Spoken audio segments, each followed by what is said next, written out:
Şimdi insan hakları kutsal bir değerdir. Biz hepimiz bunları savunuyoruz, savunmak zorundayız. Tarihe baktığımız zaman insan haklarına, hatta hayvan haklarına en büyük değeri veren İslam'dır. Resulullah sallallahu aleyhi ve sellem gerek veda hutbesinde gerek insanlar içerisinde 23 sene boyunca yaptığı tebliğde sürekli bunu vurgulamıştır. Ancak insan hakları denilince insandan çıkan her türlü sapık davranış ve yozlaşmayı insan haklarının kapsamına almalı mıyız? Yoksa bunları insanın bünyesi içerisinde bir hastalık olarak mı ele almalıyız? Görüş farklılıkları bu noktada ortaya çıkmaktadır. Yani açık bir düşünce tarzıdır. Herkesin bildiği bir hakikattır ki bu tür yönelişler içerisinde olan insanlar normal insanların davranışlarını sergilemiyorlar. Yani bu insanın fıtratında olan, insanın doğasından kaynaklanan bir hak değildir. Tamamıyla bir sapmadır. İnsanın fıtratından sapmadır.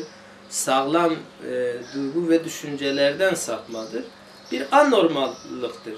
Anormal olan bir davranışın da insan hakları içerisinde ele alınması ve bunun gayet doğalmış gibi insanlara empoze edilmesi, reklamının yapılması, sunulması çok yanlış bir düşünce olur.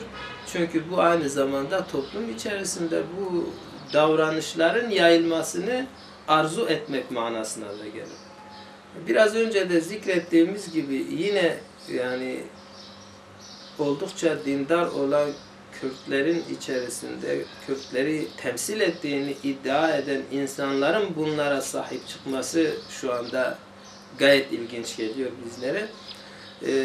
Çünkü belki bir nebze işte batıdaki, Avrupa'daki, Türkiye'nin batısındaki bazı uç görüşlerin, özellikle komünizmi savunan, komünist fikirlerle büyüyen insanların, bu tür insanların haklarını savunması, ondan sonra savunması adına bir şeyler söylemesi, onları koruması, buna biraz alışkınız. Fakat yine Kürtlerin içerisinden çıkmış ve Kürt halkının temsilcisi oldu. İşte özellikle Kürt halkının içerisinden çıkmış bir partinin bugün bunlara sahip çıkması, sahipleniyor gözükmesi çok ilginçtir. İleride onlara ciddi manada sorun çıkartacağına inanıyorum. Yani kendilerini halka ifade etme noktasında, halka tanıtma noktasında ciddi manada kendilerine ayak bağı olacak, hiçbir faydası olmayacak.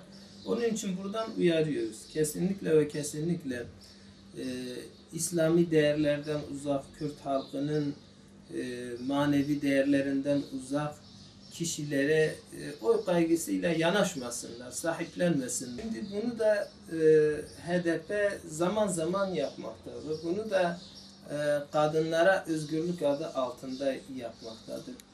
Maalesef kadınlara özgürlük deyince akıllarına gelen ilk şey İslam'a ve İslam'ın değerlerine saldırmak oluyor.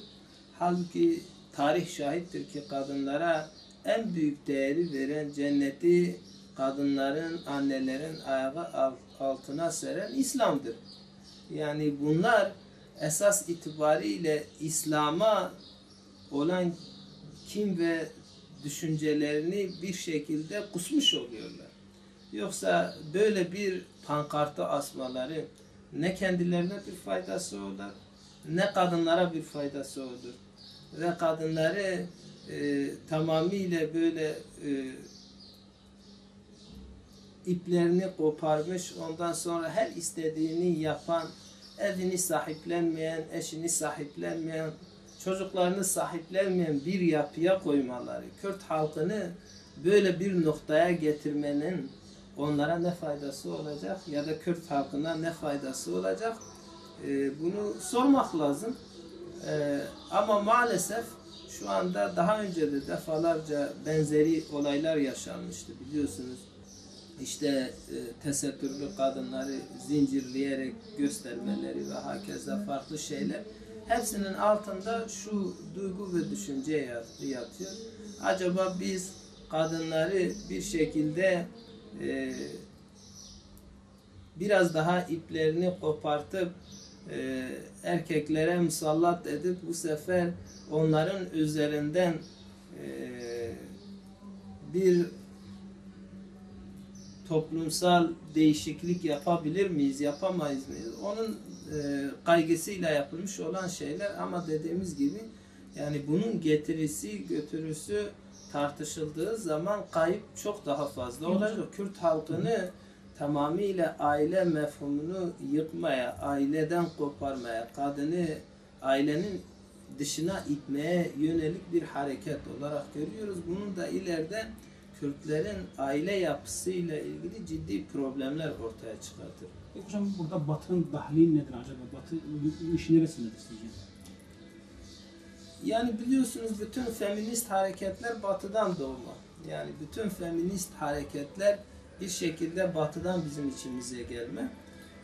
Dolayısıyla kaynak olarak bunlar zaten Batı'yı kendilerine örnek edinmiş ve Batı'dan gelen bu fikri sahiplenmiş durumdadırlar.